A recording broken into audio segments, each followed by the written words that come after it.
Thank you, Sink. It's certainly a pleasure to be here, and I want to thank Murdoch as my opening act. He gave you all the bad news about prices that are going up, so I'll try to give you the good news. It's actually delightful to be here in Tisdale with you. I understand you guys had a little bit of global warming a week ago. We see the remnants of that out there.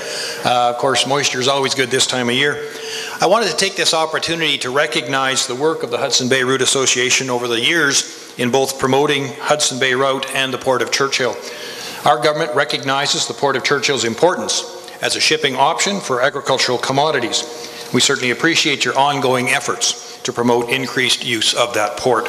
After all, Canadian farmers export up to 80 to 85% of their world-class products on an annual basis. More than ever, the world's consumers are turning to Canada to meet their food needs and the demand for quality and consistency.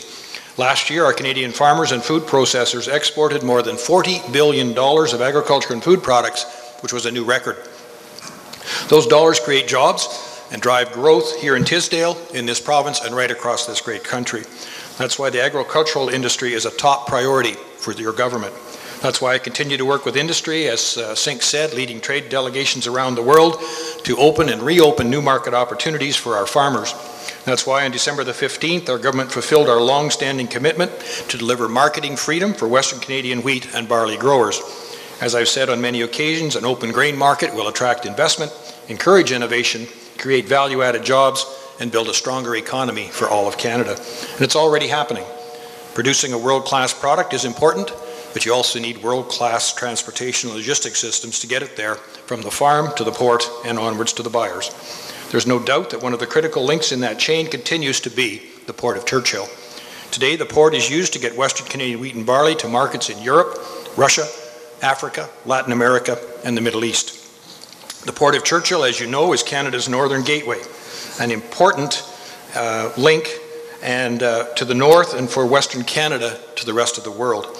Our government has always recognized the value of Churchill as a northern transportation hub. Over the past 5 years, we've invested over $33 million in the Churchill Airport, as well as the rail line and port improvements. We also understand that the new open market in wheat and barley will bring new opportunities to Western Canadian agriculture while driving new alliances, new synergies, and new ways of doing business. This is already happening throughout the value chain. And I know that under the leadership of Mayor Spence of Churchill, the folks at the port are actively exploring new opportunities for partnership and growth. Economic development groups in Churchill are also looking for new opportunities to export a growing demand for product up there. We know that Omnitrax, and I had a chat with Brad this morning, is very active with that group in delivering alternative business models. Of course, this can't happen overnight because historically so much of the port's throughput was CWB grains. There needs to be a transition period to help the port recapture opportunities that come with an open market. When we tabled the marketing freedom legislation in October, we promised and pledged to be there for the Port of Churchill and the community of Churchill overall. Today, we're delivering on that commitment. I'm proud to announce that the Churchill Port Utilization Program will be open for business. Applications are now online and will be assessed on a case-by-case basis.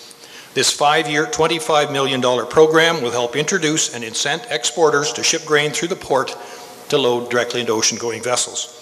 The goal is to maintain historical levels of grain shipped through the port during the transition to a new grain marketing model here in Western Canada. Through this funding, we will also support entrepreneurs looking to export cereal crops and other crops, including oilseeds, pulses, special crops like mustard seed and sunflower seed, through the port. It's not only agriculture that is supporting the Port of Churchill, the whole of government is committed to the port as well. Transport Canada is providing up to $4 million over 3 years for maintenance at the port. Western Economic Diversification, which is extending the project completion date from 2013 to 2015 to make sure that the port has the ability to spend that extra $12 million.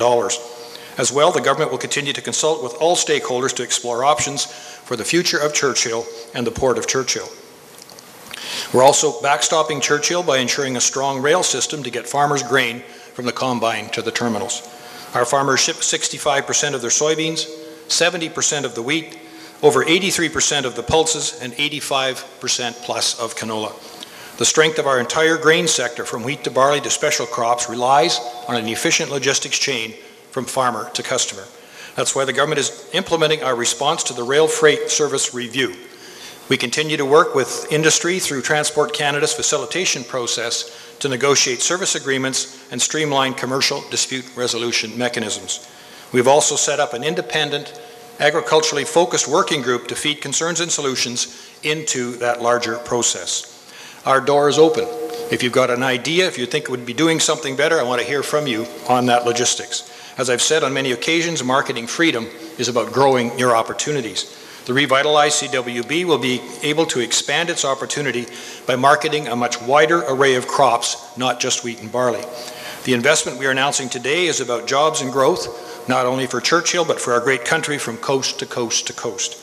This is about improving the long-term prosperity of our farmers, our communities, the value chain, and ultimately all of Canada. In closing, I want to thank the Hudson Bay Route Association for inviting me to be here with you today. I also want to thank you for your ongoing efforts on behalf of the Port of Churchill, and to say, keep up the good work. Thank you so much.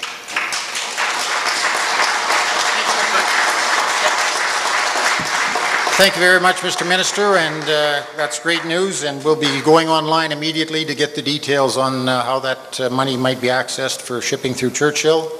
The Minister is going to meet with the media immediately at the back of the room there.